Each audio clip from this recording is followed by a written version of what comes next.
سورہ انعام کے پچھلے لیکچر میں غلطی کے ساتھ میں نے سورہ کا نام سورہ آل عمران بول دیا، جس کے لیے میں معذرت خواہ ہوں۔ ربی اشرح لی صدری ویسر لی امری واحلل عقدۃ من لسانی یفقہوا قولی واجعل لی وزیرا من اہلی اللہم انی اعوذ بک من علم لا ینفع ومن قلب لا یخشع ومن نفس لا تشبع ومن دعوت لا یستجاب لها آمین۔ سورہ انعام آیت نمبر 36 سے آج ہم اپنے لیکچر کا آغاز کریں گے، اور پچھلے لیکچرز میں مسلسل مشرکین مکہ کی طرف سے ایک ہی مطالبے پر اصرار ہے کہ آپ صلی اللہ علیہ وسلم اگر نبی ہیں تو کوئی معجزہ دکھائیں، اور اس چیز سے آپ صلی اللہ علیہ وآلہ وسلم کو بہت سخت جو تھی، آپ اذیت میں تھے کہ ایک طرف اللہ تعالیٰ کا حکم ہے کہ اب اس بنی نوع آدم کو معجزوں کی ضرورت نہیں ہے، اب یہ تدریج کے ساتھ ساتھ اتنی منازل طے کر چکے ہیں کہ ان کی عقل، ان کی فہم،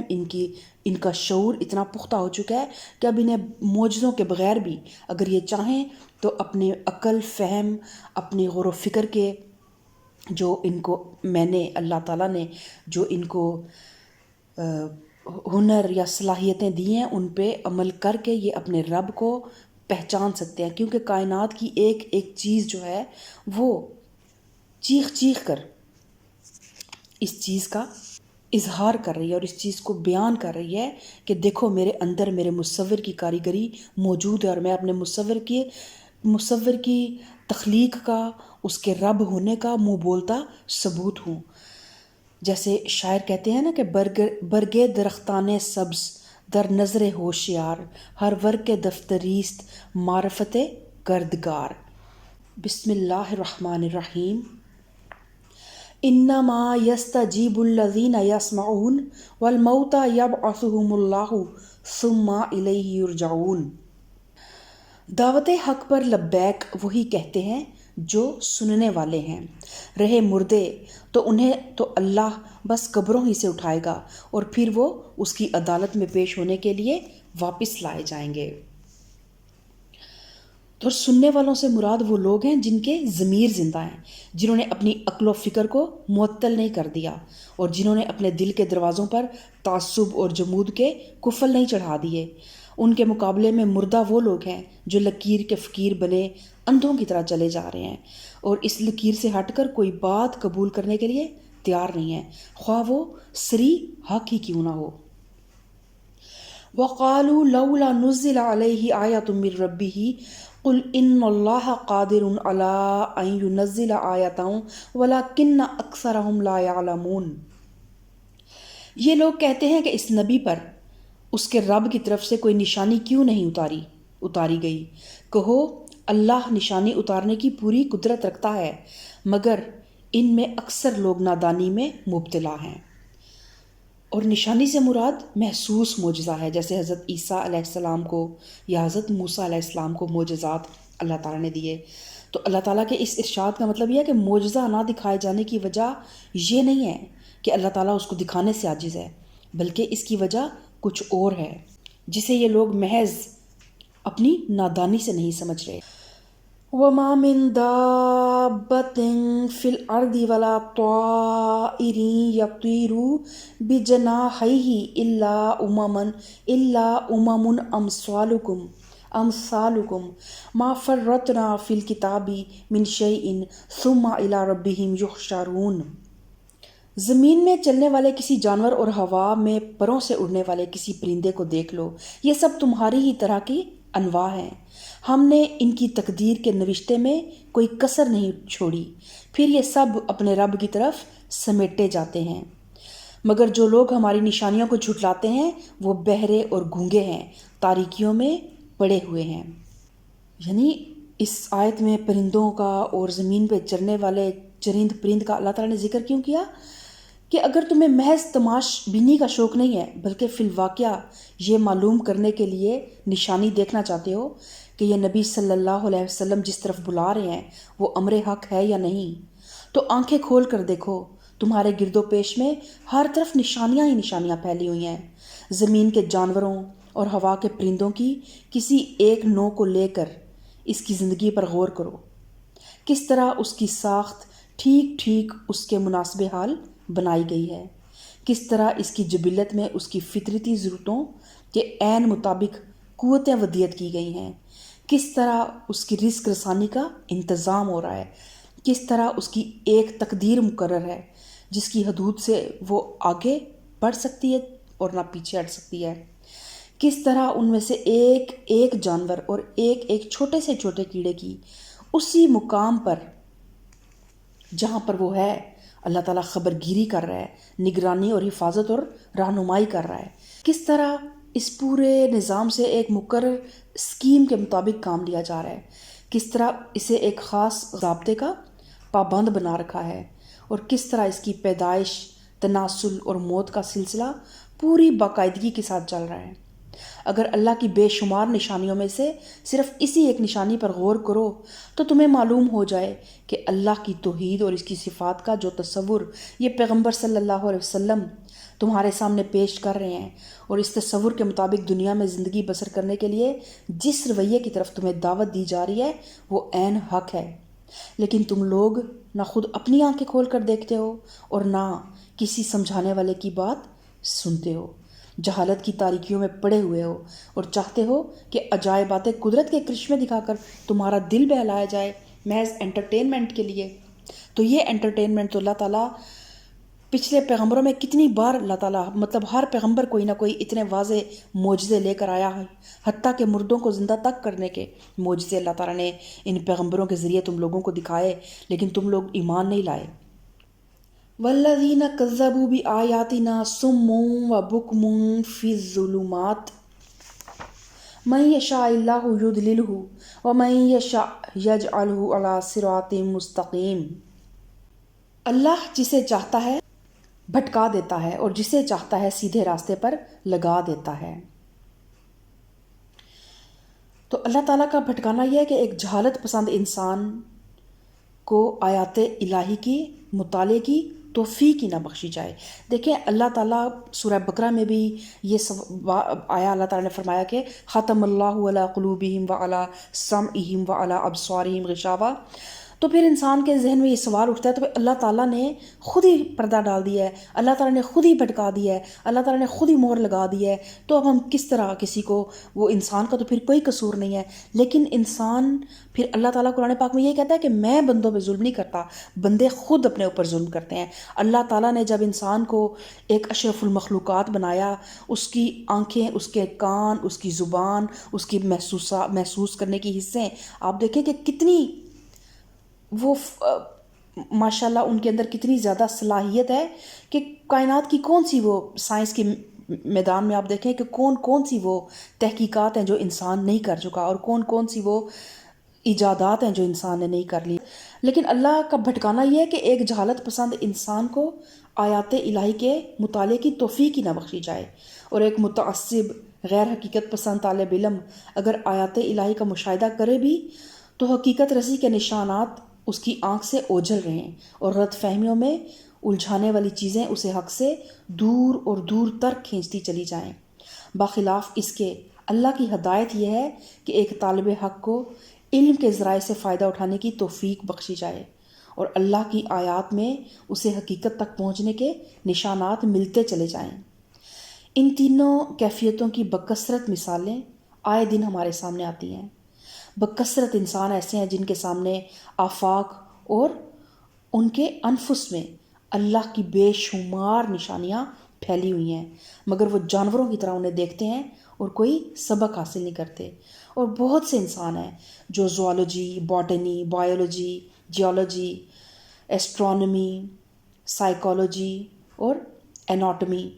اور سائنس کی بے شمار دوسری شاخوں کا مطالعہ کرتے ہیں، سوشل سائنسز کی تحقیق کرتے ہیں، اور ایسی نشانیاں ان کے مشاہدے میں آتی ہیں جو قلب کو ایمان سے لبریز کر دیں، لیکن کیونکہ وہ اپنے مطالعے کا آغاز ہی تعصب کے ساتھ کرتے ہیں، اور ان کے پیش نظر دنیا اور اس کے فوائد اور منافع کے سوا کچھ نہیں ہوتا۔ اس لیے اس مشاہدے کے دوران ان کو صداقت تک پہنچانے والی کوئی نشانی نہیں ملتی، بلکہ جو نشانی بھی سامنے آتی ہے وہ انہیں الٹی دہریت، الحاد، مادہ پرستی اور نیچریت ہی کی طرف کھینچ لے جاتی ہے۔ لیکن اگر دیکھا جائے تو ان کے مقابلے میں ایسے لوگ بھی ناپید نہیں ہیں جو آنکھیں کھول کر اس کارگاہ عالم کو دیکھتے ہیں اور پھر وہ پکار اٹھتے ہیں کہ اِنَّ فِي خَلْقِ السَّمَاوَاتِ وَالْأَرْضِ وَاخْتِلَافِ اللَّيْلِ وَالنَّهَارِ لَآيَاتٍ لِأُولِي الْأَلْبَابِ، کہ بے شک زمین اور آسمان کی پیدائش میں اور رات اور دن کے پلٹ پلٹ کر آنے میں عقل والوں کے لیے نشانیاں ہیں۔ لیکن انسان عقل والا بنے تو صحیح، انسان ایک جانور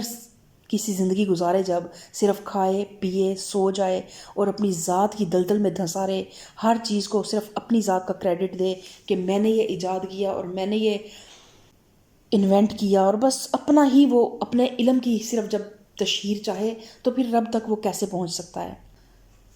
قُلْ أَرَأَيْتَكُمْ إِنْ آتَاكُمْ عَذَابُ اللَّهِ أَوْ أَتَتْكُمُ السَّاعَةُ أَغَيْرَ اللَّهِ تَدْعُونَ إِن كُنتُمْ صَادِقِينَ بَلْ إِيَّاهُ تَدْعُونَ فَيَكْشِفُ مَا تَدْعُونَ إِلَيْهِ إِن شَاءَ وَتَنسَوْنَ مَا تُشْرِكُونَ۔ ان سے کہو ذرا غور کر کے بتاؤ، اگر کبھی تم اللہ کی طرف سے کوئی بڑی مصیبت تم پر آ جاتی ہے یا آخری گھڑی آ پہنچتی ہے تو کیا اس وقت تم اللہ کے سوا کسی اور کو پکارتے ہو؟ بولو اگر تم سچے ہو، اس وقت تم اللہ ہی کو پکارتے ہو، پھر اگر وہ چاہتا ہے تو اس مصیبت کو تم پر سے ٹال دیتا ہے۔ ایسے موقعوں پر تم اپنے ٹھہرائے ہوئے شریکوں کو بھول جاتے ہو۔ تو پچھلی آیت میں ارشاد ہوا کہ تم ایک نشانی کا مطالبہ کرتے ہو، اور حال یہ ہے کہ تمہارے گرد و پیش ہر طرف نشانیاں ہی نشانیاں پھیلی ہوئی ہیں۔ اس سلسلے میں پہلے مثال کے طور پر حیوانات کی زندگی کے مشاہدے کی طرف توجہ دی گئی، اس کے بعد ایک دوسری نشانی کی طرف اشارہ فرمایا جا رہا ہے جو خود منکرین حق کے اپنے نفس میں موجود ہے۔ جب انسان پر کوئی بڑی آفت آ جاتی ہے یا موت اپنی بھیانک صورت کے ساتھ جب سامنے آ کر کھڑی ہو جاتی ہے، اس وقت ایک خدا کے دامن کے سوا کوئی دوسری پناہ گاہ اس انسان کو نظر نہیں آتی۔ بڑے بڑے مشرک ایسے موقعوں پر اپنے معبودوں کو بھول کر خدائے واحد کو پکارنے لگتے ہیں۔ کٹے سے کٹا دہریہ تک خدا کے آگے دعا کے لیے ہاتھ پھیلا دیتا ہے۔ اسی نشانی کو یہاں حق نمائی کے لیے پیش کیا جا رہا ہے، کیونکہ یہ اس بات پر دلیل ہے کہ خدا پرستی اور توحید کی شہادت ہر انسان کے نفس میں موجود ہے، جس پر غفلت اور جہالت کے خواہ کتنے ہی پردے ڈال دیے گئے ہوں، مگر پھر بھی کبھی نہ کبھی وہ اللہ کا عکس ابھر کر اس کے سامنے آ ہی جاتا ہے۔ جب ہر طرف سے مصائب گھیر رہتی ہے نا، تو پھر اس وقت مشرکین مکہ کا بھی حال یہی تھا کہ اس وقت وہ صرف اللہ تعالیٰ کو پکارتے تھے۔ اور اس واقعے کا میں تذکرہ پہلے بھی کر چکی ہوں، جب ابرہہ نے مکہ پر حملہ کیا ہاتھیوں کے ساتھ، جس کا ذکر پارہ نمبر 30 میں سورہ فیل میں ملتا ہے۔ الم تر کیف فعل ربک باصحاب الفیل الم یجعل کیدہم فی تضلیل وارسل علیہم طیرا ابابیل ترمیہم بحجارۃ من سجیل فجعلہم کعصف مأکول، کہ کیا تم نے دیکھا نہیں کہ تمہارے رب نے ہاتھی والوں کے ساتھ کیا سلوک کیا؟ تو اس وقت جب ابرہہ نے مکہ پہ حملہ کرنے کا ارادہ کیا، اور مکہ کے لیے، اہل مکہ کے لیے ہاتھی اس وقت ایک بہت نیا جو سمجھ لیں کہ جانور تھا، جیسے آج کی جنگوں میں ہم رافیل کے متعلق کہتے ہیں کہ وہ انڈیا کی کوئی بہت بڑی ان کے پاس ہتھیار ہے، یا جو بڑے بڑے ایئر کرافٹس ہیں جنگوں کے لیے بڑی بڑی سپر پاورز کے پاس ہیں، تو ہم ان کا جس طرح ذکر کرتے ہیں نا کہ وہ یہ ان کے اندر خوبیاں ہیں، یا وہ بڑی سے بڑی جو ہے جگہ پہ مار کر سکتے ہیں، اس طرح ہاتھی جو تھے نا وہ ایک بہت بڑا سمبل تھے طاقت کا۔ اور اہل مکہ میں ایک بھی ہاتھی نہیں تھا، اور ان کے لیے بڑی وہ ایک نئی چیز تھی، اور وہ لوگ بہرحال بے شک خانہ کعبہ کے متولی بھی تھے اور حاجیوں کی وہ خدمت کا کام بھی کرتے تھے، لیکن مکہ بہرحال ایک اس وقت سمجھ لے کہ تہذیب اور تمدن سے بالکل خالی بدو لوگ رہتے تھے، اور بکریوں پہ اور ان کے دودھ پہ ان کی گزر بسر ہوتی تھی، یا تجارتی قافلے ان کے جاتے تھے اور وہ کوئی تجارت پہ ان کا انحصار تھا۔ تو جب ہاتھی والوں نے ان پہ حملہ کرنے کا جب انہیں پتہ چلا کہ ابرہہ آ رہا ہے، پھر حضرت نبی کریم صلی اللہ علیہ وسلم کے دادا، انہوں نے، وہ خانہ کعبہ کے متولی تھے، تو انہوں نے پھر خانہ کعبہ کے دروازوں کو بند کیا، تالا لگایا، اور یہی فرما کے وہاں سے سب کو لے کے چلے گئے کہ جو اس گھر کا رب ہے وہی اس کی حفاظت کرے گا۔ اور یہ واقعہ ایک منہ بولتا ثبوت ہے اس چیز کا کہ وہ لوگ واقعی ایک رب کو مانتے تھے، لیکن ان کا جو عقیدے میں جو ان کی خرابی تھی نا، وہ یہ تھی کہ وہ اس رب کے ساتھ شریک ٹھہراتے تھے، اس رب کے ساتھ دیویوں کو، معبودوں کو شریک ٹھہراتے تھے، اور پھر اس حد تک شریک ٹھہراتے تھے کہ وہ رب کا تصور جو ہے نا، وہ جب تک کوئی بہت بڑی مصیبت ان کے سامنے نہیں آ جاتی تھی نا، اس وقت تک وہ رب کا تصور معدوم ہی رہتا تھا، اور وہ ان دیویوں اور دیوتاؤں کو چڑھاوے اور نذرانے ہی پیش کرتے رہتے تھے۔ اور آج اگر دیکھا جائے تو یہی حال ہمارا بھی ہے، ہم جڑنا اللہ سے ہی چاہ رہے ہوتے ہیں، محبت پیچھے اللہ ہی کی ہوتی کار فرما، لیکن اللہ کو ڈھونڈتے ڈھونڈتے ہم کچھ سہاروں کو تھام لیتے ہیں، بعض اوقات کچھ پیر، کچھ ولی اللہ، کچھ اولیاء اللہ کے سہاروں کو ہم تھام لیتے ہیں، کچھ زندہ ہوتے ہیں اور کچھ اس دنیا سے پردہ کر چکے ہوتے ہیں۔ تو بے شک جو لوگ اس دنیا سے پردہ کر چکے ہیں اور آج بھی ان کا نام اگر زندہ ہے نا، تو پھر اس چیز میں کوئی شائبہ نہیں ہے کہ یقیناً وہ اللہ کے ولی تھے، کیونکہ نام انہی کا زندہ رہتا ہے جو اللہ کے راستے میں کچھ کر کے جاتے ہیں۔ تو اگر ان کا نام اچھے لفظوں میں یاد کیا جا رہا ہے، دو لوگ یاد رہتے ہیں، یا تو جنہوں نے کوئی اللہ کے راستے میں بڑے ہی نیک کام کیے ہوتے ہیں، یا جنہوں نے اللہ کے بندوں پہ بہت ظلم کمائے ہوتے ہیں، جیسے یزید اور امام حسین کی مثال آپ کے سامنے ہے۔ تو جو اللہ کے نیک بندے ہیں، انہیں اگر ہم اپنا اللہ تک پہنچنے کا ذریعہ بناتے ہیں، تو ہم غلطی کہاں کرتے ہیں کہ ہم ان کے مزاروں پہ چڑھاوے چڑھانے لگ پڑتے ہیں، اور ہم ان کو اسی طرح عزت اور تکریم دینے لگ پڑتے ہیں جس طرح اہل مکہ اپنے بتوں کو دیا کرتے تھے، اور یہ شرک ہے۔ اور ہم سمجھتے ہیں کہ شرک صرف اہل مکہ کرتے تھے، آج شرک ہم بھی کر رہے ہیں۔ کسی انسان نے کسی قبر میں پڑے ہوئے ولی اللہ کو اپنا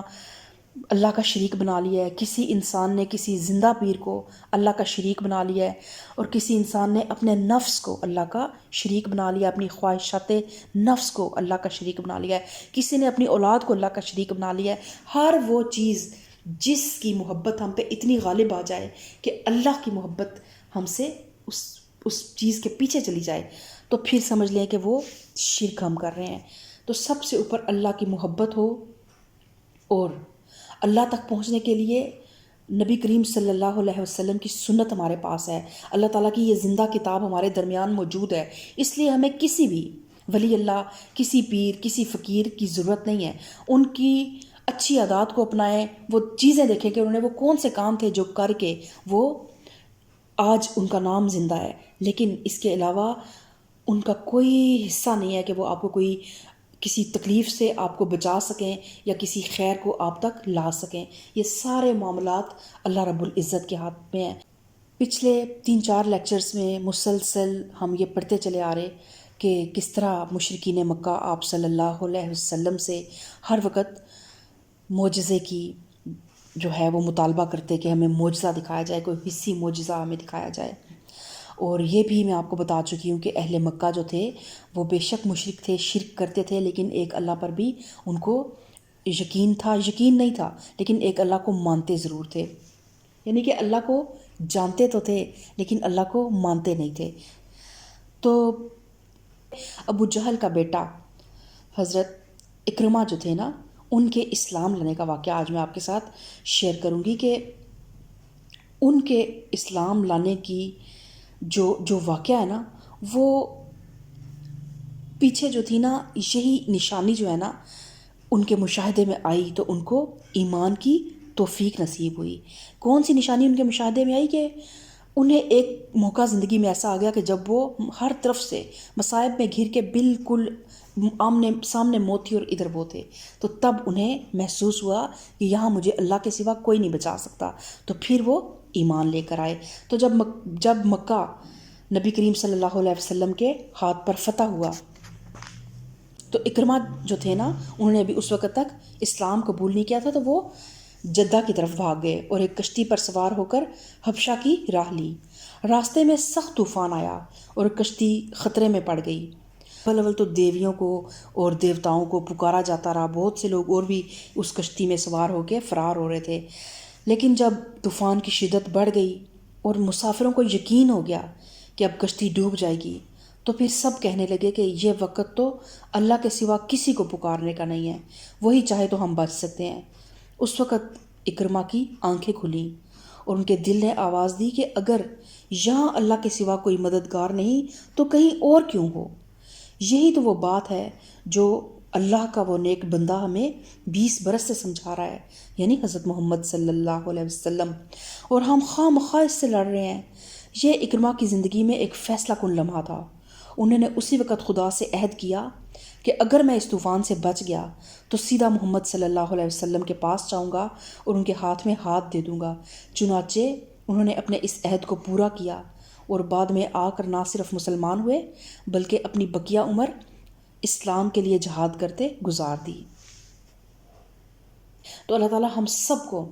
شرک سے بچائے، اللہ تعالیٰ ہم سب کو صراط مستقیم پہ چلنے کی توفیق عطا فرمائے، آمین ثم آمین۔ سبحان ربک رب العزت عما یصفون والسلام علی المرسلین والحمد للہ رب العالمین۔